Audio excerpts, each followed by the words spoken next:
थोड़ी बनी है। हर एक का जिसके साथ जितने दिन का संबंध है, जितने दिन तक प्रारब्ध है साथ, तब रहते। जब तक किसी से लेना देना है, ये प्रारब्ध का हिसाब किताब कोई मिटा नहीं सकता है। उतने दिन साथ रहेंगे, फिर उसके बाद कोई किसी को रोक नहीं सकता, चाहे हम कितना भी शोक कर लें। हे अर्जुन, ये शोक करना तेरे लिए अयुक्त है, शोक नहीं करना। हम लोगों की जो गीता है, ये गीता सर्वशास्त्रमयी गीता बोली गई है। मतलब सब ग्रंथों से उत्तम क्यों बोला गया है?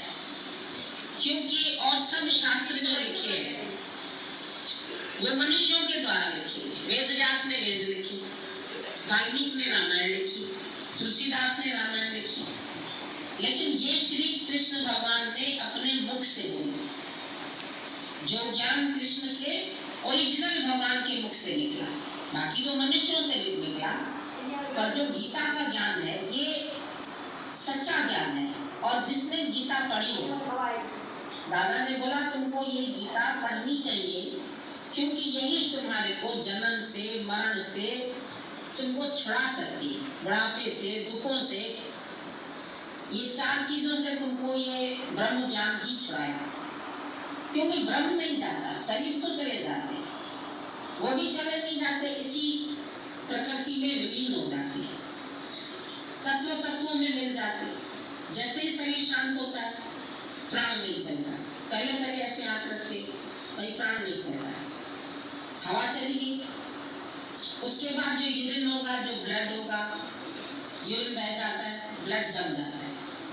अगर ब्लड रहता शरीर में तो डॉक्टर सारे ब्लड बैंक में भर देते, लेकिन वो जहाँ का तहाँ नसें स्टॉप हो जाती, बीपी 0 हो जाता है।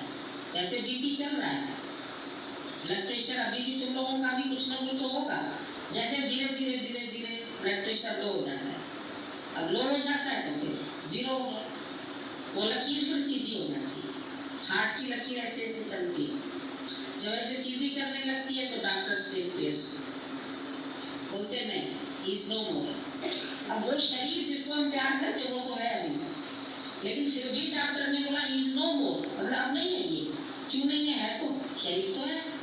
अगर हमारा शरीर से ही प्यार है, प्रिजर्व करा के रख देते। इजिप्ट में मम्मीज बनाते शरीरों को, 100 साल तक वो शरीर पड़ा रहे, तो उस शरीर से अगर हम बोलेंगे 100 साल रखो, तो बोलेंगे क्या फायदा? मतलब फायदे किससे रहते थे क्या एक दूसरे के साथ? भाई उस शरीर से अब कोई फायदा नहीं है ना। तो जब तक जीवित था तुमको फायदा मिल रहा था, कंपनी मिल रही थी, साथ मिल रहा था, तब तुम उससे खुश था। अब बोलेंगे क्या फायदा? रखने से भी क्या फायदा? 4 दिन रखे, 8 दिन रखे, आखिर कितना दिन रखेंगे? तो शरीर जिससे हम मोहब्बत करते थे, जिससे हम प्यार करते थे, मेरा बेटा बहुत प्राण से भी प्यार है, तो वो तो है शरीर। अब उस प्राण प्यारे को लगाओ गले, नहीं लगाते। गुरु नानक साहब ने इतना क्लियर बोल दिया, घर की नार बहुत इंतजाज हो। घर की जो स्त्री है, जिसका पति से बहुत ज्यादा प्यार था, सदा रहत संग लागी, सारा दिन साथ साथ चलती थी, घूमने गए तो साथ, कहीं गए तो साथ, इतना संग किया उसने, सदा साथ में ही रहती थी। पर जब ये हंस तजी ये काया खाली छुप गई, प्राण निकल गए, तो प्रेत करना, अकेले नहीं बैठेगी। फिर 4 लोग के नहीं, आप अकेले बैठो नहीं, हम भी बैठते हैं आपके साथ। अब क्या हो गया उसमें? खाली परिवर्तन ये हुआ कि तत्व में मिल गए। फिर बोलते हैं फलाने की मट्टी, अब ये सिर्फ मट्टी रह गई, वायु चली गई, टेम्परेचर चला गया, शरीर ठंडा हो गया, टेम्परेचर में मिल गया, जल का अंश खत्म हो गया, आकाश, आप अभी उसमें पानी डालो तो नहीं जाता, कितना पानी डालोगे वापस निकालोगे, तो आकाश में मिल गया, बाकी क्या बचा? मट्टी। उस मट्टी को तो हम खुद ही उठा के छोड़ के आते हैं। क्यों छोड़ के आते?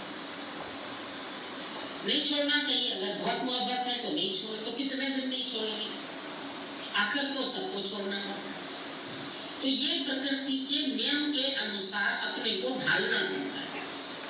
नहीं ढालेंगे तो भी ढलना ही पड़ेगा, कुछ कर नहीं सकते। अर्जुन बहुत भयभीत है, उसको विषाद है, और इस ज्ञान के लिए भी विषाद आता है, तब उसके बाद ज्ञान लगता भी है, जब मन के अंदर सचमुच समझ में आता है कि किससे हम प्यार करके बैठे, तत्वों से करके बैठे। तत्व तो भी है, कहाँ चले गए तत्व? तुम्हारे शरीर में भी है तत्व। तत्वों के रूप में देखो तो भी तुम्हारे साथ है, आत्म रूप में देखो तो भी तुम्हारे साथ, तुम्हारे से कहीं गया नहीं। आत्मा तुम्हारी चली नहीं गई, वो आत्मा तुम्हारी आत्मा में मिल गई, एक हो गए दोनों, फिर तो अलग भी नहीं है।